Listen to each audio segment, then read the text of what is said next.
It seems like we've had a big run of parables in our Gospels the last couple of months or so, and maybe we can ask ourselves, why does Jesus teach in parables so often? Actually, his disciples asked him that in Matthew's Gospel, like, why do you teach in parables all the time? And it wouldn't be easier to just spit it out plainly, like what you want to say? I think in teaching in parables, then Jesus invites a couple of different reactions, I think. One of them is to not really engage and to hear a parable, about whatever and be like, oh, okay, and just kind of walk away. But in teaching in parables, we do have to struggle with it a little bit. We have to wrestle with what it might mean. And in that case, then, Jesus is trying to take us deeper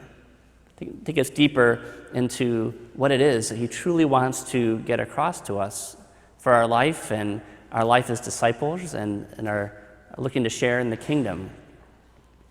Perhaps especially today with this parable, I don't know about you, but for me, when I first read over a parable like this, it's like, what does this even mean?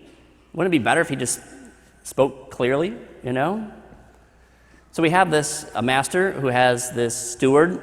Again, a steward is someone who looks after someone else's property, goods.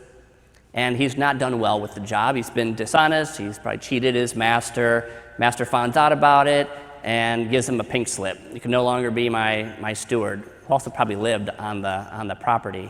She's like, oh my gosh, I'm gonna be homeless. What am I supposed to do? I can't get a job. I'm not really one for manual labor, and I'm not really looking to go out and beg. So he continues his shiftiness, as we heard, by taking his master's debtors and whiting out what they owed and have them write in a lesser amount. Even though he's canned, he's still messing with his master's money, so to speak. It's not his own. Yet after all this, that master commends the dishonest steward. Of course, he doesn't commend him for being dishonest. He doesn't commend him for basically stealing from him. He commends him because he's prudent. He's like, I gotta hand it to you. You did what you needed to do to secure your own future. You one-up me, kudos to you. Now that might seem strange still, but I think in a parable like this, especially, maybe with all the parables, part of that wrestling with the deeper that Jesus has in store is that there's something in this for us too, as stewards. Because honestly, everything that we have and even of our own life is not ours. It all belongs to the divine master who's entrusted it to us to use it all well. We see a bad example of this in our first reading from Amos.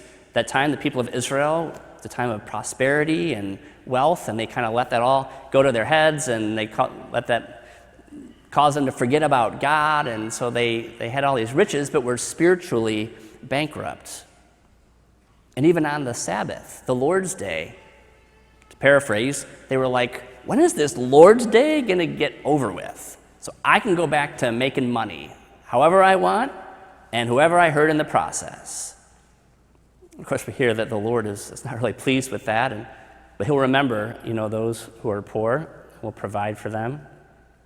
Kind of like the steward in our gospel, he used his master's property, squandered it, and he used it just for his own good. He was looking out for number one.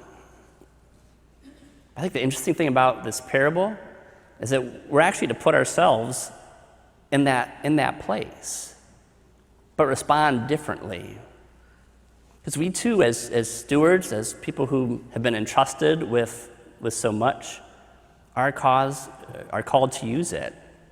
To use the resources that we have, the gifts that we have, the mental capabilities, the emotional capabilities, the spiritual capabilities, really our own life, which is meant to be a gift to others. So like that steward, we also are supposed to just give away the master's goods, but in a way that's truly for others.